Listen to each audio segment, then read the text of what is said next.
राधे राधे. मी बाळकृष्ण यात्रा कंपनीच्या वतीनं आपलं स्वागत करतोय.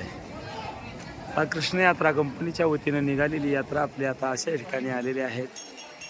दारुकावणे नागेशम आणि नागनाथ ज्योतिर्लिंग औंढा नागनाथ या ठिकाणी आपली यात्रा आलेली आहे. आणि त्या मंदिरामध्ये आपण आलेलो आहोत. हे औंढा नागनाथचं सुंदर असं देखणं मंदिर आपण या ठिकाणी बघत आहोत.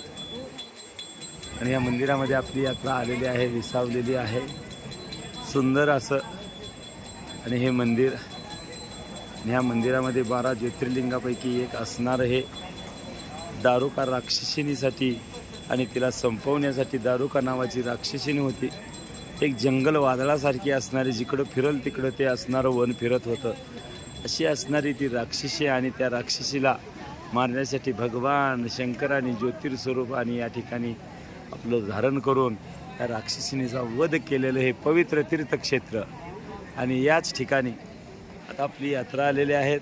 आपल्या यात्रेतले यात्रेकरू या ठिकाणी यात्रेत त्या भगवंताचं नागनाथाचं दर्शन करून आता या ठिकाणी विसावलेले आहेत. सुंदर असं तीर्थक्षेत्र. आणि याच ठिकाणी आणखीन एक ख्याती घडली. संत नामदेव महाराजांना गुरु याच मंदिरामध्ये भेटले. विसोबा खेचर हेच त्या ठिकाणी संत नामदेवाचे गुरु झाले. फिरविले देऊळ जगा माझे ख्याती, नामदेवा हाती दूध प्याला, अशी असणारी नामदेव महाराजाची ख्याती या मंदिरामध्ये घडली. असं असणारे हे सुंदर मंदिर दारुकावणे नागेशम औंढा नागनाथ असणारं हे ज्योतिर्लिंग. आणि ह्या ज्योतिर्लिंगाच्या दर्शनासाठी आपण आलेलो आहोत.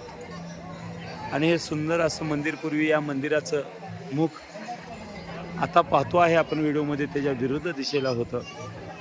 पण संत नामदेव महाराज या मंदिरामध्ये आले, कीर्तन चालू केलं. पुजारीने सांगितलं, तुमचं कीर्तन मंदिराच्या मागं जावा, आम्हाला पूजापाठ करू द्या. आणि पाठीमागं येऊन त्यांनी ज्यावेळी कीर्तन सुरू केलं त्यावेळी असा चमत्कार घडला. हे समोर आपण ध्वजाच्या समोर फडकणारी ध्वजा आणि ते मंदिर बघतो ते संत नामदेव महाराजांचं आहे. त्या नामदेव महाराजाचं कीर्तन ऐकण्यासाठी प्रत्यक्ष हे औंढा नागनाथाचं मंदिर फिरविले देऊळ जगा माझी खाती, नामदेवा हाती दूध प्याला, असा चमत्कारिक ठिकाण या ठिकाणी घडलं. आणि त्या नामदेव महाराजाचं कीर्तन आणि त्या ठिकाणी औंढा नागनाथाने त्या ज्योतिर्स्वरूप असणाऱ्या भगवंताने ऐकलं. असं असणारं हे सुंदर तीर्थक्षेत्र आपण पाहत आहोत. या मंदिरामध्ये आपण या ठिकाणी आलेलो आहोत. हे मंदिर बघत आहोत. हे मंदिरात दर्शनासाठी लागलेली यात्रा, गर्दी. आणि याच मंदिरामध्ये असणारं हे संत नामदेव महाराजाचं मंदिर, ध्वजा पताका फडकणारं.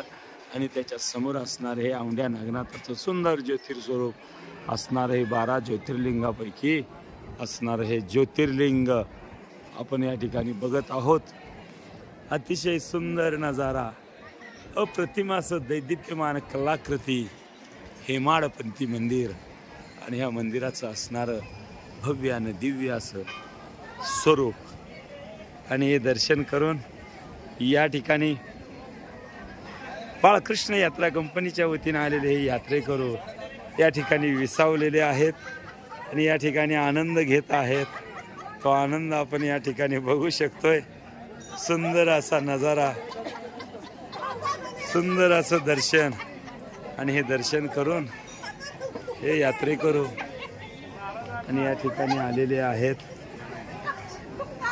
आणि दर्शन झाल्यानंतर मनाला विसावा मिळाल्यावर या ठिकाणी समाधान वाटतं. ते समाधान व्यक्त करत या ठिकाणी हे बसलेले सगळे आमचे यात्रेकरू.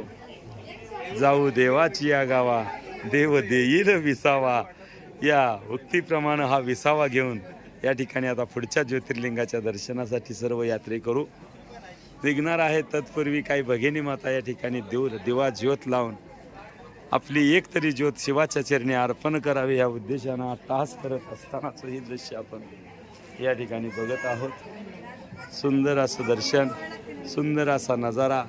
आणि आमच्या यात्रेतले हे सर्व यात्रेकरू आणि त्यांच्या आणि चेहऱ्यावरचं समाधान, यात्रेचा आनंद मिळवल्यानंतर जे काय समाधान प्राप्त होते ते समाधान प्राप्त करून या ठिकाणी हे यात्रेकरू विसावलेले आहेत. सुंदर असा नजारा. सुंदर असा देखावा ज्योतिर्स्वरूप भगवंत श्री नागनाथाचं दर्शन या ठिकाणी झालेलं आहे. असे वेगवेगळे व्हिडिओ पाहण्यासाठी ऐकण्यासाठी एक वेळ आमच्या बाळकृष्ण यात्रा कंपनी या चॅनलला सबस्क्राईब करा, बेल आयकॉनचं बटन दाबा, शेअर करा. निश्चित आपला हा व्हिडिओ तुम्हाला आवडेल अशी अपेक्षा व्यक्त करतो आणि थांबतो. राधे राधे राधे राधे राधे राधे राधे राधे. छान. तर हा नजारा सर्व यात्रेकरूंचं दर्शन झालं आणि या सर्व यात्रेकरूंच्या मनावरचं समाधान तुमच्यापर्यंत पोहोचवलं. हे समाधान तुम्हालाही प्राप्त हो हीच सदिच्छा. राधे राधे.